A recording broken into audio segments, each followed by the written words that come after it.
Hey everyone, welcome to another episode. Let's get into the gaming news for this week. Days Gone, the PS4 exclusive where you survive against zombies and travel across the country on your motorbike, has arrived on PC. Steam reviews have rated it at 91% and it seems to be quite a solid port. Days Gone is the third PlayStation exclusive to be ported over to PC. Horizon Zero Dawn and Detroit Become Human already came before it, but I know a lot of people are dying for Bloodborne to get onto PC. In my opinion, I think they should port Spider-Man over to PC because, whew, that's a good one. Over 500,000 accounts are now banned from Call of Duty Warzone. Since Warzone came out last year, there have been quite a fair amount of cheaters, with Raven Software bringing down the ban hammer on a regular basis. On May 15th, Raven Software confirmed that they have just banned 30,000 accounts from Warzone. This is a continuation of their crusade on Warzone cheaters, as these cheaters have been causing many players to quit the game permanently. That is including prominent streamers with subscribers in the millions. Esports will be coming to the Olympics. The International Olympic Committee has announced the Olympic Virtual Series that will be taking place ahead of the Tokyo Olympics and will begin on the 13th of May and conclude on the 23rd of June. So how it breaks down is there's going to be 5 different games. Players will be competing in baseball, which the game for that will be eBaseball Powerful Pro Baseball 2020 by Konami. I have never heard of that game. For cycling, the game will be Zwift by Zwift Incorporated. For rowing, they still haven't highlighted which game they're going to use for that, so stay tuned. For sailing, the game that they will be using is Virtual Regatta. The developers are Virtual Regatta SAS. Also, there will be racing. The game for that will be Gran Turismo by Polyphony Digital. It didn't say which Gran Turismo though. Imagine it's like Gran Turismo 1 on the PS1. They just bring out all these dusty PS1s, force everyone to play on the first Gran Turismo. I'll be down for that. Yeah, I'd get around it, 100%. The Olympic Committee for a while now has been trying to appeal to a younger audience, as viewership of the Olympics has been on a steady decline. They hope by adding some form of esports they can maybe change that. A bit of news that I'm a fan of, Mass Effect Legendary Edition. They changed Tali's face from Mass Effect 3. If you guys remember in the original Mass Effect 3, Tali's face was pretty much just the stock image of a model, and they, changed the color of her skin, got rid of 2 fingers and called it a day. They put a bit more work into it in the new Mass Effect 3.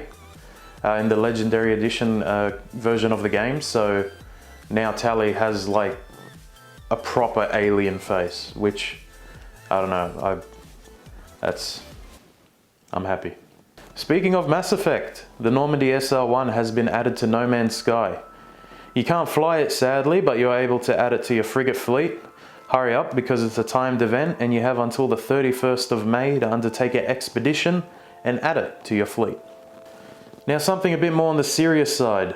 A study done by researchers at Massey University and the University of Tasmania has highlighted the link between individuals with symptoms of gambling and addiction to loot box spending. Now loot boxes and microtransactions are different things. Loot boxes is randomized items in games, while microtransactions is, you're making a purchase but you know what you're getting. So I just wanted to point that out before we go any further. The study makes the statement, irrespective of casual directions, our findings suggest that both problem gambling and excessive gaming systems are risk factors for increased loot box spending and are robust associations with increased loot box spending. The way it comes to this conclusion is that it looks at the numbers behind loot box transactions and how much money is being spent by individuals. It takes that data and it compares it to studies done on traditional gambling.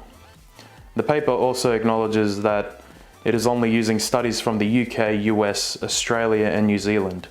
If it's going to be more conclusive, they would have to add China in there, which is a massive loot box market. The data coming out of that country will definitely affect the outcome of the study. Ladies and gentlemen, Timesplitters is back. Yeah, exciting stuff, eh? So Deep Silver, who's owned by Co-Media, has started a new development company named Free Radical. Now, Free Radical were the guys that were behind the original Timesplitters, but this is a new company And David Doak and Steve Ellis are at the helm. These are the guys that founded the original Free Radical. So in their Twitter statement, they said, Free Radical is back. They're working on Timesplitters 4, but they've still got a long way to go. They still haven't fully formed a proper team yet. So the company's still in its early stages and development of the game has not even started yet. But for those of you who don't remember, back in 2008, Free Radical shut down due to the global financial crisis, but also because they released Haze, that first-person shooter game that not many people were a fan of, and I was pretty upset about it. They released it only on PlayStation 3, which was strange at the time, and it was weird seeing that game come out of Free Radical because these are guys that have worked on games like GoldenEye, back when, you know, the developers were at Rare. They worked on Perfect Dark, and, you know, they made the original Timesplitters trilogy, which is, you know, Timesplitters Future Perfect is one of the best first-person shooters of all time, so it was a bit sad to see him go, but, you know, they have a second chance now, and to see Timesplitters 4 in action, that'll be a dream I've been waiting for since, geez, how long was 2008? 13 years ago? Yeah, wow. There was a few teasers for Timesplitters 4 back in the day, a few parody shots. You know, they made fun of Halo 3, which I was a bit conflicted about, but I think that trailer's still on YouTube. You could check it out. Timesplitters Future Perfect, you know, was Free Radical at its peak. You know, the first-person controls were amazing. The amount of content in that game was crazy. You were able to make maps and make story missions of your own. The campaign was so charming. The characters in it were amazing. This is just, I don't know, this is a victory for everyone. I hope they could come through and bring back Timesplitters to its original glory, because that is a game that deserves a comeback. A developer for the original Xbox reported to Kotaku that there's still an Easter egg that hasn't been found on the original Xbox. He revealed how to do it anyway. This developer wished to remain anonymous. So the way the Easter egg works is you have to rip a original music disc from your Xbox to your Xbox hard drive, and when you go to name it, you have to name it Timmy, so Timmy, followed by like 25 Y's and then an exclamation mark. Once you do that, credits for the Xbox dashboard will show up in your settings, which is pretty cool. So yeah, 20 years later and we're still finding Easter eggs about the original Xbox. Underrated console, I reckon. Personal opinion, hot take right there. And to wrap things up, Peppa Pig is getting a game on the 21st of October this year. So, one caveat, it's not coming to next-gen consoles, so I know a lot of you bought a PS5 to play Peppa Pig. You're just gonna have to, you know, accept it, and it's not gonna get, you know, that next-gen treatment. I know it's a huge deal breaker for some of you, but there you go. Peppa Pig coming to Switch, Xbox One, PlayStation 4. Developed by Bandai Namco, the guys behind Ace Combat.